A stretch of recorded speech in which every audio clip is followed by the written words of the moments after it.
பாருங்கள் இடிமுரசு டிவி. இது உண்மையின் முரசு.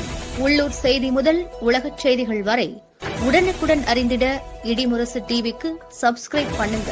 குளித்தலையில் திமுக கழக மூத்த முன்னோடி தலைமை செயற்குழு உறுப்பினராக இருந்த சிவராமன் 83 இறப்பிற்கு வீட்டிற்கு வருகை புரிந்த துணை முதல்வர் உதயநிதி ஸ்டாலின் குடும்பத்தாரிடம் ஆறுதல் தெரிவிப்பு. கரூர் மாவட்டம் குளித்தலையில் திமுக கழக மூத்த முன்னோடியும் தலைமை செயற்குழு உறுப்பினருமான சிவராமன் 83 கடந்த மாதம் 28ஆம் தேதி உடல்நலக் குறைவு காரணமாக இயற்கை எய்தினார். மறைந்த செய்தியை தமிழ்நாடு முதலமைச்சர் மு.க. ஸ்டாலின் ஆழ்ந்த இரங்கலையும் ஆறுதலையும் தெரிவித்துக் கொண்டார்.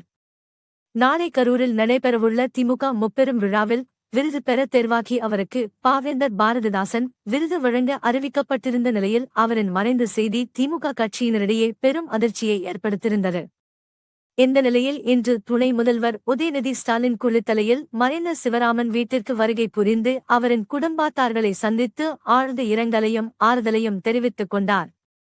பிறகு நாளை கரூரில் நடைபெறும் முப்பெரும் விழாவிற்காக அங்கிருந்து புறப்பட்டுச் சென்றார்.